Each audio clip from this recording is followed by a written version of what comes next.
you like what you hear, and I don't think you'll be sorry if you do. You can find us at www.esig.energy. Okay, just a few logistical matters before we get started. First of all the phones will be on mute. We're expecting over 100 people on the call today, and you know what that background noise can be like. But we will have questions and answers at the end, so please use the Q&A box. You'll see it there in kind of the middle lower right-hand side of your screen to submit questions, and we'll save 10 or 15 minutes at the end and try to get through the questions as best we can. And we'll plan to wrap it up at the top of the hour. So it's my pleasure to introduce our webinar presenter, Michael Milligan, a recently retired principal researcher from the National Renewable Energy Laboratory. His topic today will be a comparison of ancillary services from conventional and renewable power plants. Michael is now an independent consultant. He's able to pick and choose projects that interest him, of which this is obviously one. Michael has more than 25 years of experience working on the impacts of wind and solar integration into the bulk power system. Michael's work, interestingly enough, was influential in starting the energy imbalance market in the Western Interconnection, and he was a key contributor to the International Energy Agency Wind Task 25 research group on the integration of large amounts of wind power into the bulk power system. We just had our, I think it must have been about the 24th meeting of the IEA Task 25 in Lisbon this past week, and Michael was sorely missed. Michael's a longtime friend. We've worked together on a great many projects over the years. And most recently, Michael was the recipient of a Lifetime Achievement Award from ESIG at our spring meeting in Tucson. So with that introduction, Michael, I'd like to go ahead and turn it over to you. Great. Thank you very much, Charlie. And thank you, everybody, for joining us on this webinar. This topic, what I'd like to do is go through quite a lot of material, so we're not going to be able to dive too deeply. But I think the real objective of this project is that well, let me back up for a second. This project is a collaboration between Grid Lab, part of the Energy Foundation, at least at the moment, AWEA and ESIG. And the idea is to provide some basic information into the FERC record concerning what different plants are capable of doing. And so what this project is looking at are the reliability services that can be provided not only from wind and solar, but other resources such as coal and gas and so forth. Interestingly, a lot of folks are concerned about the idea of grid resilience, and we had a big polar vortex 3-4 years ago, lots of problems with electricity supply that resulted from that storm. And so there's been a lot of interest recently in not only weather-related resilience, but resilience to other types of things, perhaps a cyber attack and so forth. And so the current FERC process, and off the top of my head, I don't remember the number of it, but what it's doing is essentially asking the RTOs, what do you think is about resilience? What are you doing about it? How should we measure it? And the RTOs did submit information a couple of weeks ago. And so this presentation that you're about to endure is really addressing comments that we want to put in that essentially reply to the RTO comments, or essentially supplement them. So we'll talk a little bit about resilience. This is a work in progress, although we don't have a lot of time. I think the FERC comments are due early May. So if you have any suggestions or comments, I'll be happy to get them. So the idea here is to look at the reliability services, do a quick overview of what they are, and then we'll talk about the types of resources that can provide them. And then we'll do something similar with resilience. But I do want to point out again that resilience is a term that we all sort of have a basic understanding of, and yet there aren't any criteria, nor are there any good metrics in terms of how we apply that to power system resilience. I imagine that's going to be changing over the next couple of years as people look at it and try and figure out what it is we want and how do we guarantee at least a certain level of grid resilience. So this is sort of the chart. We're going to do kind of draw the line from the left to the right and see kind of what we end up with. But on the left, you see the different types of technologies that we're going to be talking about today. Wind, solar, gas, coal, nuclear, hydro, demand response, and battery storage. And on the right, you see the reliability services and the resilience that we're going to be looking at today. So we'll talk a little bit about disturbance ride-through, both voltage and frequency, reactive power, voltage control, primary frequency response, frequency regulation, and flexibility. And then one other sort of bonus topic that we'll be looking at is what is the impact of some of these resources on the left on operating reserve requirements for the system. And I'll talk more about that in a few minutes. That's a kind of a complicated, messy topic, but we'll hit that fairly briefly a little bit later on.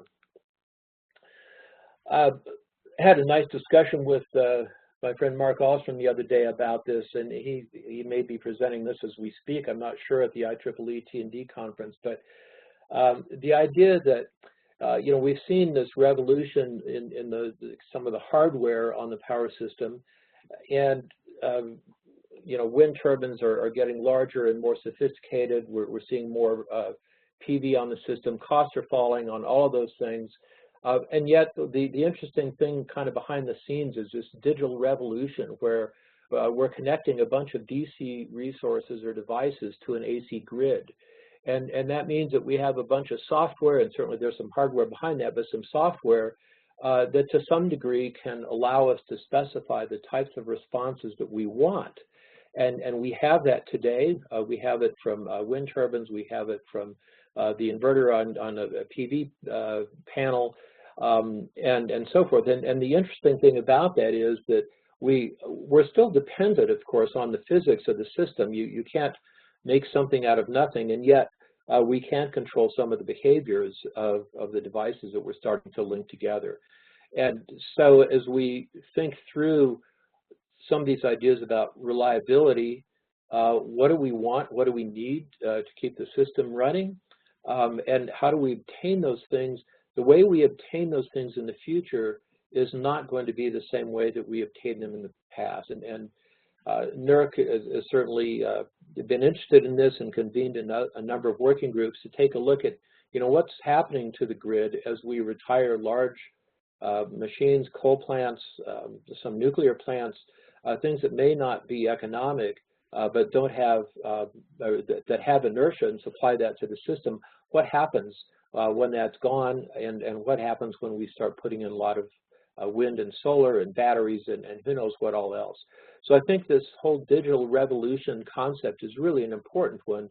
We're going to be kind of working through that for a number of years to try to figure out how to best do this.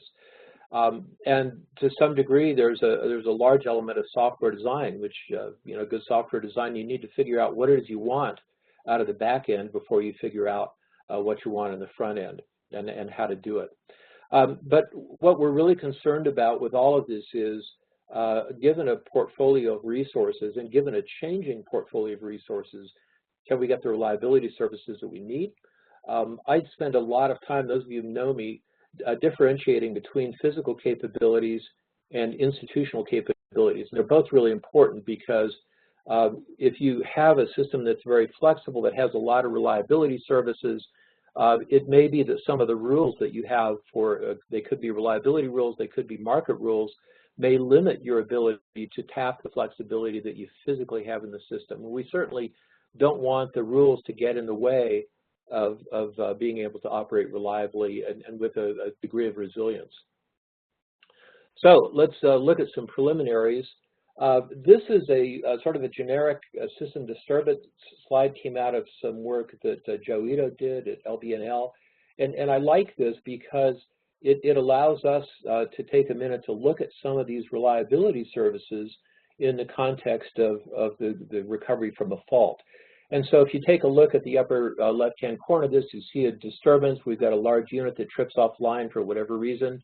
And you see that the frequency, which, you know, nominal frequency in the US is 60 hertz, the frequency starts at 60 hertz, but then when this unit gets kicked offline, we see a decline in frequency. And there's a relatively steep slope to this particular curve. And that slope is essentially set by the inertial response of large rotating machines, coal plants, nuclear plants, and so forth. And that's a physical inertia. And that provides a little bit of pushback to this frequency decline. And the more inertia you have, simplifying this a little bit, but the more inertia you have, the more gentle that slope is going to be. Conversely, with less inertia, that slope is going to be steeper. And then you get various resources that can provide a fast frequency response, and these could include wind and solar and potentially batteries. They can include conventional generation that are set up to provide a frequency response. Some respond faster than others, but this fast frequency response is able to push hard enough that you get the frequency to start going up again. And that minimum point is the nadir of the frequency, the excursion of the frequency. And then things get better, but we have a couple of different phases of what happens. So you see that primary frequency response is a key contributor to what we call the rebound period, where machines keep raising the frequency. And then someplace in this time period, it can be anywhere from 4 seconds up, you get the frequency regulation, the automatic generation control that starts to kick in, and this is typically every 4 seconds. The units get an instruction to move up or to move down, depending upon what's happening. And so you're going to get some response from the AGC units over the several second time period. And you're also going to start getting the impact of economic dispatch. Most of all of the RTOs in the US and some places even outside of RTOs do economic dispatch every 5 minutes. And so when the dispatch says, oh, gee, our frequency is low, and of course if frequency is low, that somebody's demand is higher than their resources, and so we need to dispatch resources up. And so you're going to get a combination of mechanisms that kick in over this rebound period and also into the recovery period. And there's no real hard line in terms of when these mechanisms turn on and turn off, but eventually we get back to roughly 10 minutes or so, we get frequency back to nominal frequency. And then there's some other things that this chart doesn't show in terms of saying, well, we've used a bunch of reserves to get frequency back, and now we need to replace some of those reserves. So there's some other things happening, but the key point to this graph, and the reason I'm spending so much time on it, is that we have a number of reliability services that are depicted here. The fast frequency response, including the inertial response, sorry, I don't want to say including, they're two different things, but they both operate on a very fast or a very short time scale. The inertial response from the large rotating machines, and then the fast frequency response, which kicks in very shortly thereafter. So that's perhaps more than you wanted to know, but we're going to go on and take a look at, I've got a couple of other things to do, but I want to give you a preview of these gigantic tables I'm going to drag you through here. So if you need a cup of coffee, this is a good time to go get one. The tables are going to be coded red, yellow, green. Most of that is going to be somewhat obvious, but in some cases, you may have a resource that provides a service sometimes, and so that's somewhat arbitrarily called yellow, and perhaps some of us would argue a little bit about whether particular boxes ought to be green or yellow, or whether they should be yellow or red. And we can talk about that. I don't know that we'll have time in this webinar per se, but realize that there's a little judgment that's gone into this. Yellow also may mean that you have the capability physically to provide a service, but the rules may prevent you from doing it. And so there can be a number of reasons why a particular resource can't provide a service all the time.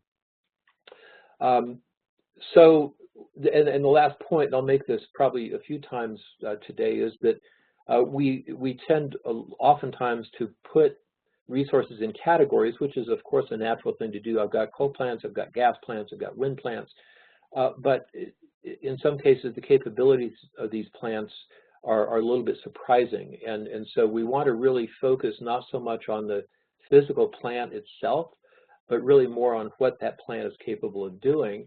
That's the physical side, and then the institutional side is, okay, we know plants may be capable of doing something. How can we set up the rules to accommodate that.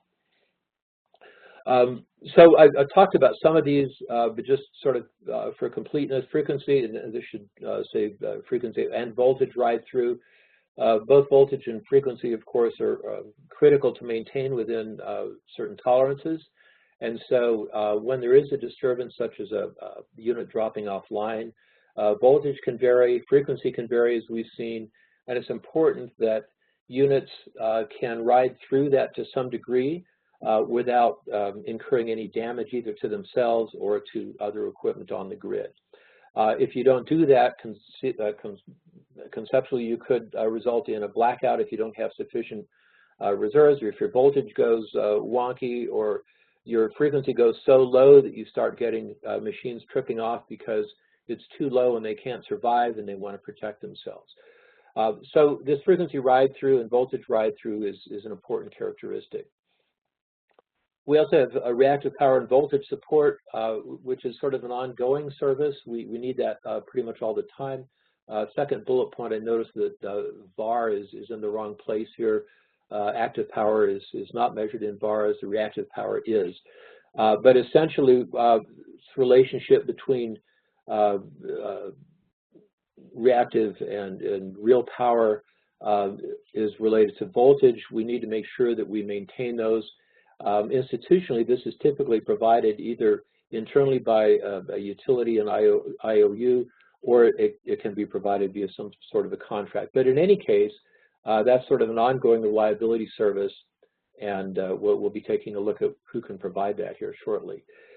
I know a lot of you have seen a slide like this, or at least a variation of this, and I don't want to spend a lot of time on the details of the slide, but I want to point out where some of these things are located. We're going to be talking about frequency regulation, which is typically provided by automatic generation control units. That does show up in this chart, and I'm not sure if you can see my mouse here, but right in here there's the regulation little circle in the middle left part. Frequency regulation, that's what we're talking about. It's typically from seconds to a few minutes. Frequency response, which is depends on the droop characteristics of the resources, is too fast to really appear on this diagram. It's going to be a fraction of a second to maybe a second or two, few seconds. And then on the right-hand side, you see flexibility or dispatch, and that's essentially the trend of moving to a higher demand. And that's clarified a little bit on this graph, at least I hope it is. The top graph shows a month worth of data of demand. The green part here is what's supplied by baseload units. The blue, you can see the daily cycle of demand. And then if you look very closely at the top of the blue, on the upper panel, you can see a little bit of red. The bottom graph subtracts off the green and changes the scale. So now what we see in the bottom part of this is the blue, which represents the load following requirement, the daily demand cycle, and we need to meet that by dispatching our generation, and we call that flexibility. The red part that you see there is regulation, and you note that the regulation over time will integrate to zero. In other words, you've got to move up about as often and as much as you have to move down. That's not exactly true, but it's approximately true. Flexibility, a little bit deeper dive, you need to be able to ramp sufficiently. You need to be able to turn down your generation sufficiently. There's a lot of interest in flexibility, a lot of work going on. Here's some things that you can read in your spare time. And by the way, I think these slides are or will be available at the conclusion of this webinar, so you can take a look at some of these things.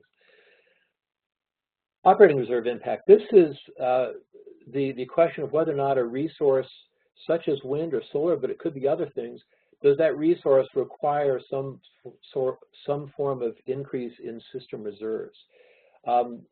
There's been a lot of attention given to wind and solar because obviously wind can vary.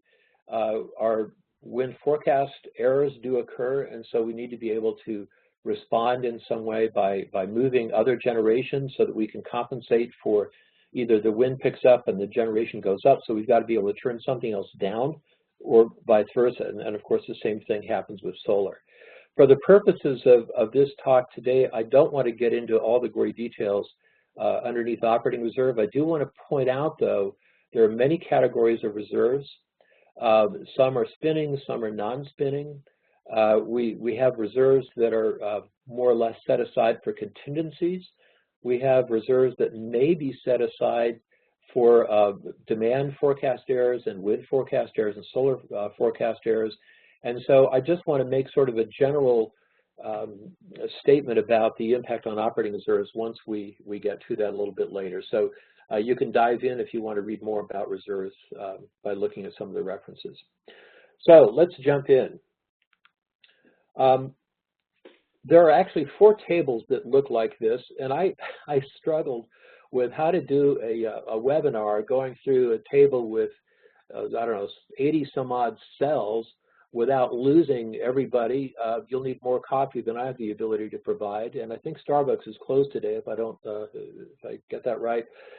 So we could be in real trouble. But the idea is that we have different resources down the left-hand side of this chart, and across the top we have the various reliability services in this case, and you can see at the top it says reliability services 1 of 2. I couldn't figure out how to put a single chart on a slide so that it would be readable by me. So I broke this up into a couple of different charts. So I'm going to try my best to get through this without just dancing through all of the little cubes. So let's bear with me. Let's see how this goes. So I'm going to start by kind of taking one row at a time, and we'll talk a little bit about what happens here. So wind power does have the ability of riding through voltage excursions. And interestingly enough, when the FERC 661A was developed, I don't know, 10, 12 years ago, whatever it was, it was envisioned to be a requirement for all generators. Well, it turned out a lot of generators couldn't do that. And so this does apply to wind, but it does not apply to all plants on the system. But wind does a very nice job of riding through low voltage ride through. It also can provide reactive and voltage control. And interestingly, over the last several years, we've developed and began to utilize the capability of wind to do a couple of things. One is that it can follow an AGC signal, automatic generation control, so it can actually become a regulating resource. It can also respond to dispatch instructions. And the chart here that you see in the lower right-hand side here is from Public Service of Colorado, near where I live. I won't go through the great details of this graph, but you can see that the wind plant is dispatched down middle of the night, 3 in the morning, something like that, 2:45. It's dispatched down, and it holds that set point for a while. And then the operator says, you know, for other reasons, I want to try to put this wind plant on AGC. And so you can see starting at 4 o'clock roughly in the morning, the wind plant starts wandering around a little bit so that it can control or help control the ACE, the area control error, which you see in the yellow trace at the bottom. So this is a nice example that shows that wind can provide this. You can also get reserve out of wind, like a dispatch reserve. It's probably not economic because in order to dispatch wind upward, that means that you have to sort of pre-curtail it or dispatch it downward so that it's producing less than it could given the wind speed that you have. And certainly there's no technical problem with that, but the economics really may not be in your favor to do that.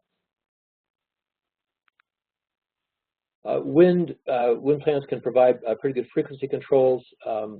The chart that you see here on the left, this is the Western grid, and there's essentially the WEC large contingency is 2 Palo Verde units dropping offline.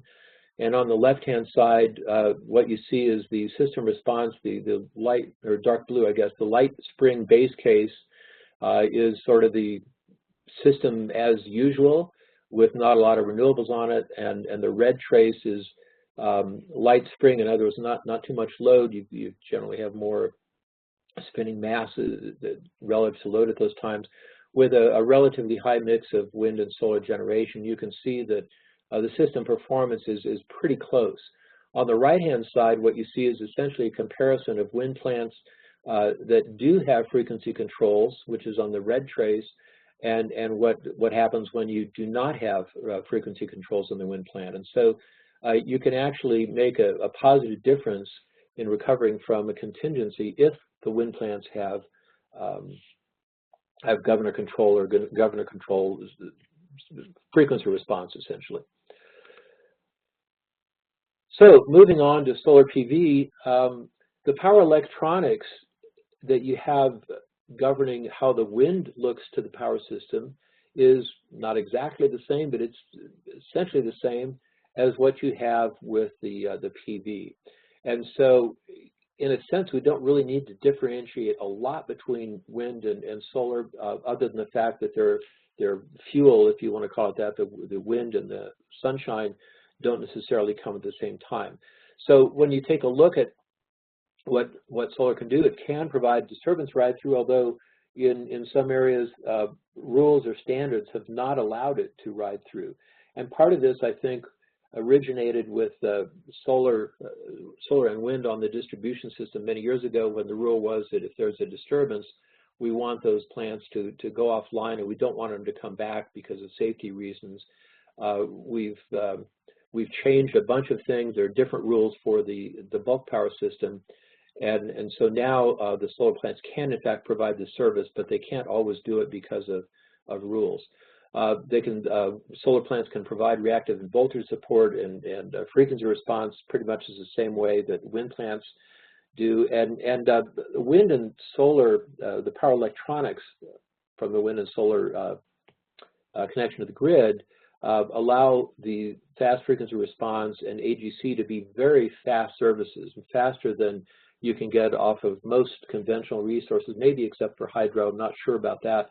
But it's very, very fast. And so what that also means is that if I can get some of these services from really fast response, my RTO may not need to buy as much regulation in the first place, assuming that I can get enough regulation from wind and solar when I need it. And again, as was the case with wind, I can pre-curtail the solar so that I have some sort of upward capability from it if I need it.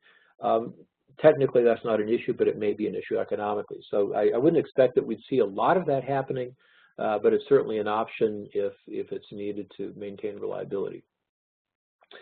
Hydro is a great resource. It's generally very flexible, although that flexibility is compromised to some degree by the various other things that a river basin has to do that aren't related to power generation, things like flood control and navigation and recreation and water deliveries and protect the environment, the salmon, whatever it may be. But it's still a pretty flexible resource, and it can provide all grid services. It can usually stay online during disturbances, provide reactive power, voltage control while it's operating. It can, but it may not provide PFR, primary frequency response, and I'm going to say this a few times because roughly 10% of conventional generators in the U.S. actually do provide a sustained PFR. It isn't that they can't necessarily, it's that they don't. There's a large concern a number of years ago and various projects that took a look at the frequency response decline in the East. And it turned out that a lot of large units were getting their governors locked down because it was not economic to provide frequency response service. So there are a number of reasons why you may not get it from hydro, you may not get it from thermal resources, but it's there if the technology allows you to get it. Hydro comes in, well, probably three flavors: pump storage, which I'm not really talking specifically about here. But the controllable hydro, where you've got it behind a dam and you can either release or not release water, release it at various levels. You have the controllable hydro, which is generally pretty flexible, but you also may have some run-of-river hydro, which has really no flexibility. And to some degree, that starts looking like a wind or a solar plant in the sense that you're getting a bunch of energy.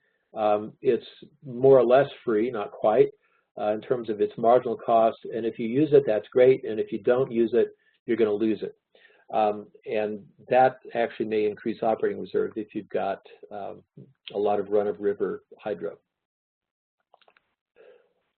Michael, can I jump in here for just a minute to Yes. remind people questions and answers will be included, and feel free to ask any questions that you have in the question box kind of in the lower right-hand side. Okay, thank you. Okay, yeah, great. And I will try to get back to the questions at the end. So if you haven't, go ahead and put them on this little window here, and we've got a little bit of time at the end that we'll get to them. Next resource is natural gas, and of course natural gas resources, like everything else, comes in lots of different flavors and variations. They often can trip offline in response to a grid disturbance. They can't all ride through voltage excursions or frequency excursions to the same extent that some wind plants can, interestingly enough. If the unit is generating power, then it can provide reactive power voltage control. Most conventional generators, and again, this is more broadly than just gas, but most of them don't provide a sustained primary frequency response. That could be changed in theory. I don't know if it will going forward. It may well be. A lot of gas units can be operated flexibly. Not all of them can, but mostly this is a pretty flexible resource. In some cases, a combined cycle plant can be operated as a single cycle combustion turbine. In other cases, you don't quite have that much flexibility, but they can typically move around a fair amount more than large coal plants or certainly nuclear plants. If you have a large gas plant, I don't know of many, if any, examples of this, but hypothetically, a large gas plant could set the contingency reserve in a reserve sharing pool. So in that sense, it could potentially increase system reserve requirements. And you can also get some interesting inflexibility that comes from gas plants, not because of the inherent technology of the gas plant, but because of the way the natural gas markets are organized and that gas deliveries are organized. And I can remember a couple of years ago working on a project where we're looking at the integration impact of wind, and it turned out that the gas nominations had to be turned in Friday for the weekend, and so you had to have a pretty good two-day ahead forecast. But then if you have a holiday on a Monday, it's tougher. And so that flexibility that you have over the weekend period, if you have to put in your gas nominations that early, are going to be a little bit tough. But generally, gas is a pretty nice reflex, and it's can provide a lot of these services. Coal plants, again, vary from one plant to another. They generally have not been designed to be flexible units. They generally can't ride through the same level of disturbance as wind plants. And some of the equipment on coal plants can therefore be tripped, and they may go offline. A coal plant can provide reactive and voltage support, but a lot of the coal plants do not provide primary frequency control. The governors can be locked, and that goes back to some of the economic incentives in terms of market design. Some coal plants are not very accurate in following an AGC signal. The little graph that you see here is based on 2 plants from MISO, both of whom were selling regulation services into MISO at the time. The plant on the top does a pretty good job of following the AGC signal, but the plant on the bottom kind of wanders around and doesn't do a very good job. And that's probably a little bit unusual. I don't think we're going to see a lot of plants like that, but older plants tend not to be as accurate in following either dispatch signals or regulation signals. Coal plants can be large, and they often can set the contingency reserve level for a reserve sharing pool. And so, for example, if you had your largest contingency 300 megawatts and somebody comes in and builds a 500 megawatt coal plant, then everybody's got to pony up a few more extra megawatts to make sure that you've got sufficient contingency reserve. So in that respect, it can have an impact on reserve, and also can have an impact if you look at this lower part of the graph where this particular coal plant in this example is actually imposing a 31 megawatt regulation burden on the system. I don't know that that's typical of coal plants, but it's a possibility. Nuclear plants in the U.S. are regulated pretty heavily by the Nuclear Regulatory Commission, I believe is the right name. They aren't able to be as flexible in the U.S. as they are other places. And they were not really designed to be flexible. They were designed to be baseload units. They also aren't really designed to ride through the same level of grid disturbance that wind can. So some of them may trip offline if you have a frequency excursion, voltage excursion. Nukes can provide reactive power voltage support. They also do not provide primary frequency response or flexibility or dispatch in the U.S. They could conceivably provide some of that from a technical point of view. I'm not sure how flexible nuclear plants are.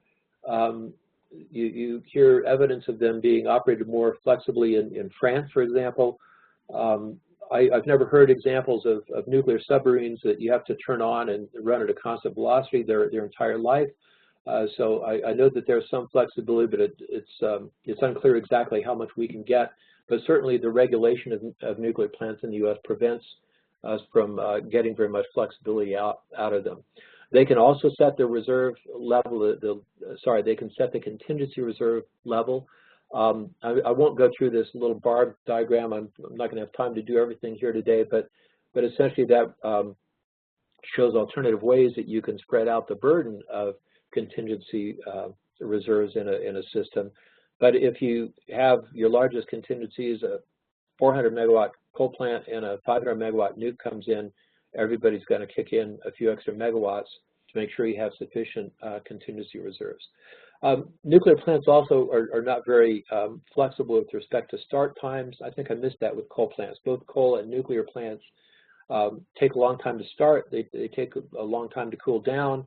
And so you need to know a day or more in advance when you're going to need both of these plants to make sure that they're on. Although with nukes, that's typically not a problem because they're going to be on one or the other.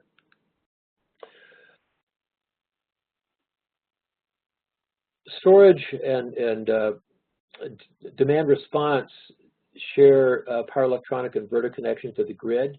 I want to point out that, at least in my view, we're sort of at the beginning of understanding the potential of demand response. I don't think there's any question that there is a lot of potential, but I don't think that we've really figured out all the ways in which it can work and all the services it can provide.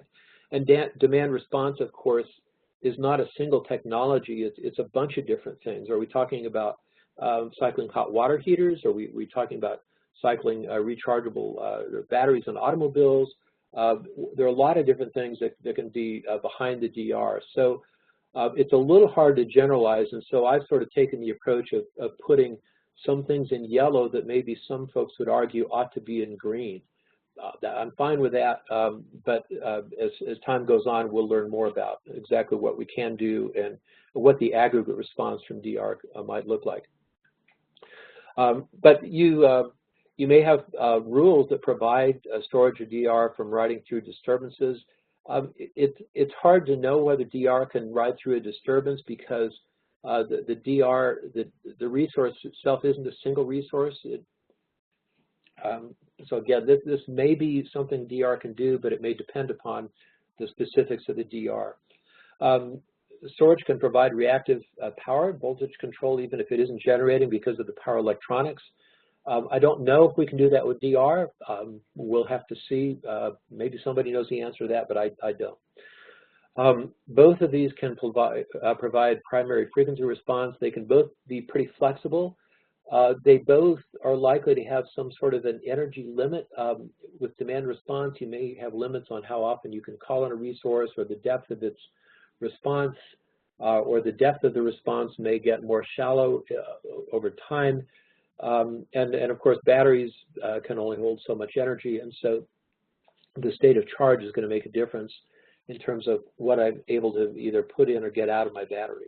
But the nice thing about a battery is that it is a two-way flexibility, and I don't necessarily need to access it both ways. For example, I could get regulation services from a battery by simply charging it, but I make the charging signal kind of watch the AGC so that I'm charging and adding to the AGC, but I'm not necessarily taking energy out of the battery during that cycle.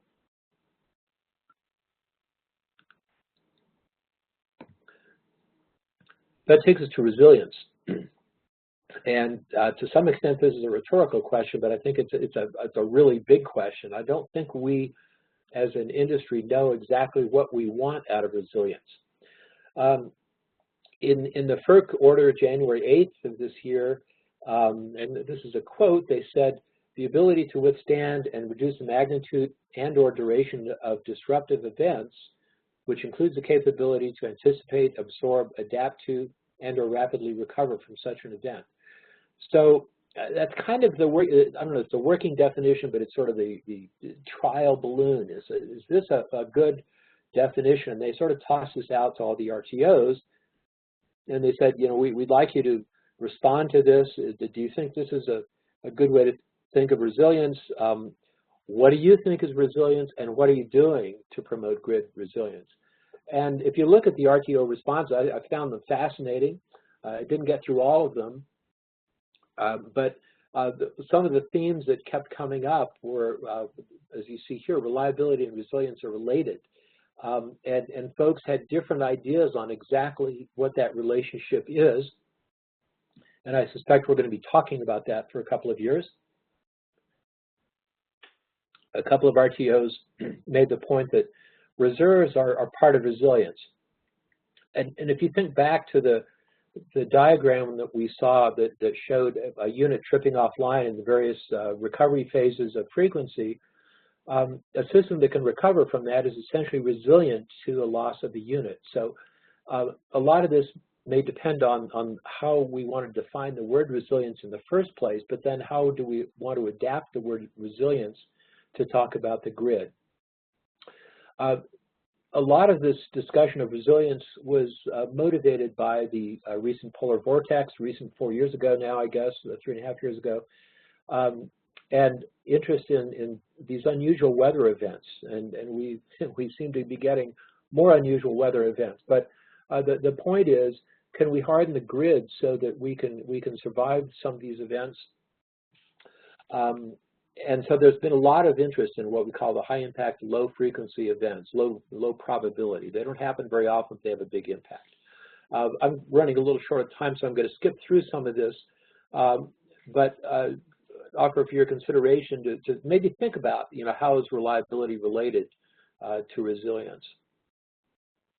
The definition is evolving. I'm going to skip a few slides here so that we can jump right into it. So right now, for this presentation, we're going to look at something pretty simple. This is maybe the first word, not even the first word on resilience. We're going to look at resilience to cold weather, to hot weather, to fuel deliveries, and to cooling water. And a lot of this is going to be pretty simple. Wind and solar, there may be a little bit of variation in how they generate in the summer and the winter time. Not all wind plants generate a lot in the winter, and not all wind plants don't generate much in the summer. But generally, you don't see as much wind in the summer as you do in the winter, and vice versa with solar. And so you see these two yellow boxes, but neither of them has fuel to deliver. Of course, they do need fuel from the wind or the sun. Neither need cooling water. So they're fairly resilient. You can get icing of turbine blades in some cases, but a lot of work has gone in to try to make the blades resilient to icing. Hydropower, pretty good. There's no fuel to deliver. When we talk about fuel delivery, we're talking about fuel supply disruptions like a gas line. Well, you don't have that situation here with wind or solar with hydro.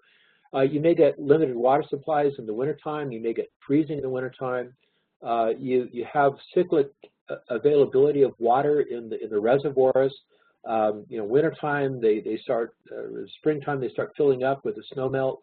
You get a lot of runoff in the springtime, maybe early summer. By late summer, there's not very much runoff, and that could be the hottest time of the year.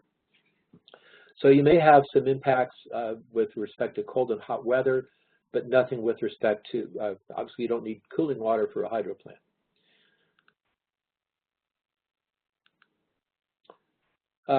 Gas plants. You can have differences in efficiencies in the gas plants in hot weather. You lose some efficiency.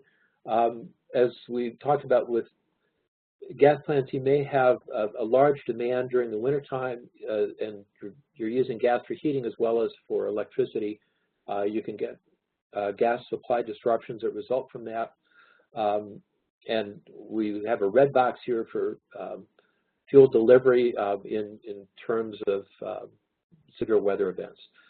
You do need a little bit of cooling water for combined cycle plants, but not for simple cycle turbines. Been a number of coal plant failures as a result of cold weather. I refer you to the NERC polar vortex review. Some coal plants do okay, but we had a number of them that were offline in the cold weather in ERCOT in 2011 and the polar vortex in 2014. Nuclear tends to do a little better, so I gave them a green box. They're both coal and nuclear are pretty good in hot weather as long as you don't have cooling water problems, and we've got that noted in the far right-hand column. Coal could potentially have some fuel delivery issues with rail congestion, frozen coal piles, things like that can have an impact on coal plants. I'm going to go through storage and DR pretty quickly here. There may be some cold and hot weather impacts, but they're probably going to be pretty good. There's no fuel to deliver, and there's no cooling water to worry about.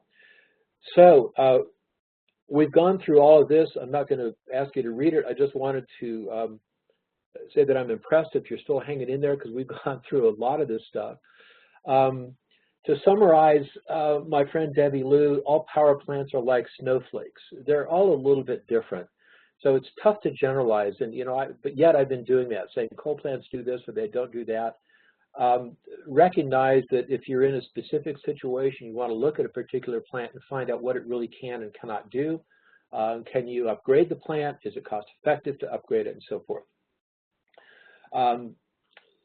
Market and reliability rules really ought to be based on what things can do, not so much on whether you're a wind or a coal or a nuke. Can you provide AGC? Great. We'll sign you up. Can you provide frequency response? Great.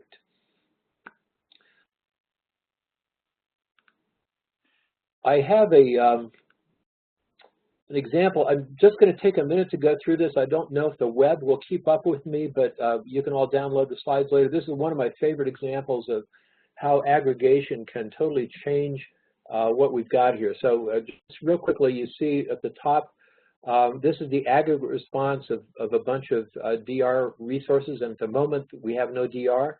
The red line at the bottom is an AGC signal coming from the RTO. What we're going to do is I'm going to quickly go through this as we add some real chunky pieces of DR one at a time, and what you're going to see is this green line conforming almost to the red line as we add resources. So I'm just going to go through this. Use a chunky compressor, and a chunky aerator, and a chunky lift pump. And so you can see all these chunks up above the zero line. The green line is now starting to move down. And as a result of putting all these things together, we can come awfully close to catching the reserve signal. And the point here is not to say how great DR is. The point is that we can have some pretty chunky looking resources and put them together and get a pretty interesting response. And I suspect that we can do things like this for other services. I know we can for other services as well. So that's it. I want to thank everybody for joining. We've got a few minutes for questions. I especially want to thank Michael Goggin, who essentially put together version 1.0 of this chart. It was great to start with that. GridLab, ESIG, and AWEA for sponsoring the work in the webinar. And Charlie, I'll turn it over to you for any questions. Okay, thank you, Michael, for that walk through the portfolio of plants that we have out there. We have a number of questions. A lot of them are related to definitions and some to hardware capabilities. So why don't we just take whatever we have time for, start with a Blackstart question. What about wind's capability to provide Blackstart? I've not looked at that too closely, but to provide Blackstart, you need your own power, so if the wind is blowing, I don't know if that would be enough or not. I'm certainly not a Blackstart expert. Yeah, I think we had a discussion of that actually at the ESIG meeting in Tucson. I think it was Sebastian Achilles from GE. And basically his take on the situation was that you needed a grid-forming inverter to provide Blackstart from a wind power plant, and they don't come with grid-forming inverters today, so right. Blackstart is not provided, but there's probably no reason why it couldn't be. So I think it's a very hardware-related question, but a good question. Another one on cycling damage. Curious about whether or not there's significant risk for wind and PV units that provide reliability services that require them to provide fast response, and whether that fast response can damage any of the components of the equipment. You know, we've looked at that a little bit. The wind plant seems pretty resilient. I mean, you're going to see some impacts, but you're also going to be controlling a plant, not a turbine. So even though the turbine has certain capabilities, you got 50 turbines or 100 turbines, you can control them from the wind plant point of view. So you're not going to be jerking a turbine around a lot. So it's going to have, I think, minimal impact. Over time, there could be some fairly small impacts, but I don't think it's going to be a big significant impact. Yeah, I think that the design considerations too, the safety factors and the margins that are designed into the operation of the plant consider those kinds of things as well, which provides an additional level of safety there. A question about gas turbines, whether or not a gas turbine can run as a synchronous condenser if it's not generating real power. Do you have any experience with that one? I believe it can, but I'll toss this to you, Charlie. Yeah, I'm combustion turbines. I'm not familiar with combustion turbines that run that way, but maybe there are. Maybe we can look into that a little more with some of the hardware experts. And just a clarification question, I think, on batteries. A question about why batteries can provide primary frequency response if the state of charge is positive, and can't they also provide down regulation if the state of charge is negative or if they're discharged? I'm sorry. Yeah, I think it's just a point of clarification, really, that even if the battery is discharged, it can be charged rapidly, which is providing a form of a down regulation. I think one of your slides may have not made that point clear. Okay. And I think part of the point, too, is that the battery, I mean, in order to inject anything into the grid, the battery has to have some charge, but it could be empty and absorb a part of a regulation signal. So it can be providing essentially the part of the regulation by getting a sort of intermittent charges, essentially, from AGC. I'm not sure if that's getting at the question. Yeah, and I think if the signal was for a down regulation for some period of time, it could do that. Right. Yeah. Okay, a question that comes up often, could you elaborate on the distinction between primary frequency response and fast frequency response? Yeah, the fast frequency response is going to be very fast. Is going to be in the chart. I don't know if I can get to it real quickly here. As the frequency is falling, as you get to the nadir of the frequency excursion of the disturbance, the fast frequency response is going to kick in potentially a little bit before you get to that nadir, but sort of right around that time. But it's you need a response over seconds, minutes to get things back. So the fast frequency, I'm not sure there's a hard and fast definition, but it's going to kick in really quickly. The wind and solar plants through the inverters can provide that service. And one of the questions, and I'm not going to answer the question because I don't really know the answer, but as a lot of inertial response withdraws from the system in the form of large coal plants, for example, that inertia goes away and we're adding more wind and more solar. Well, they don't have inertia well, there's a tiny bit of inertia in a wind turbine, but it doesn't really count for much here. But you have a fast frequency response. So is that fast frequency response fast enough that you can get away with less inertia? And I think the answer is probably yes, but I don't think we know exactly what all the numbers look like in terms of how much inertia can be withdrawn and how much fast frequency do I need. And the shape of that frequency response curve is definitely going to change. Yeah, I think there's a lot of work being done on that question too. Part of it's a matter of definition. You know, primary frequency response traditionally has referred to governors on synchronous machines, whereas fast frequency response could be inverter-based generation, which is a little faster than primary frequency response. So I think we've probably got to do to get those definitions ironed out a little better for the industry. Right, exactly. Here's a good one that's right up your alley, Michael. That's are there any ISOs and RTOs actively working on allowing wind and solar to provide ancillary services? Yes, and I'm not sure it's right up my alley because I haven't kept track lately.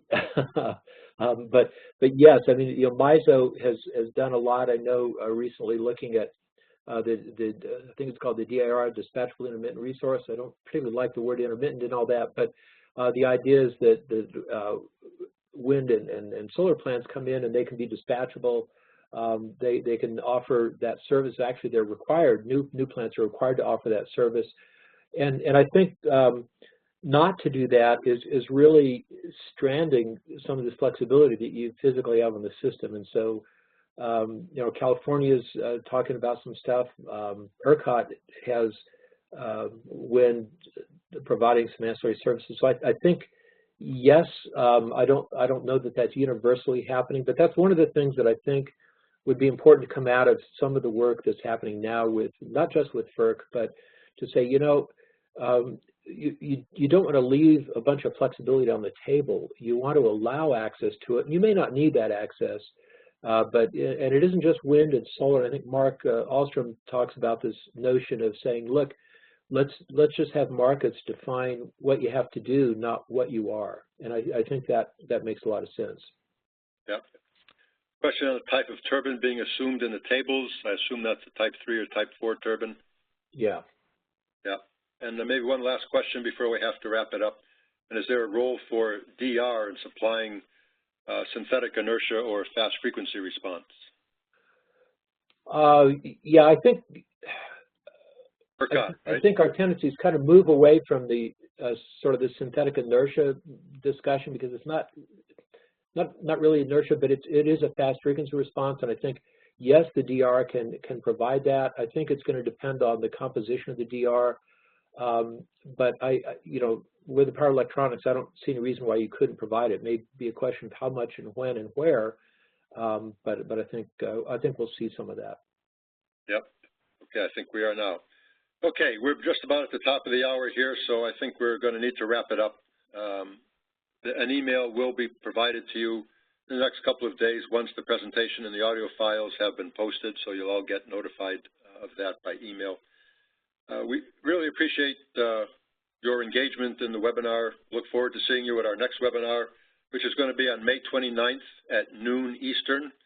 And that webinar will feature Mark O'Malley, Chief Scientist for Energy Systems Integration at NREL, Mark Ahlstrom, the Vice President of Renewable Energy Policy at NextEra Energy Resources and Board President of ESIG, and myself.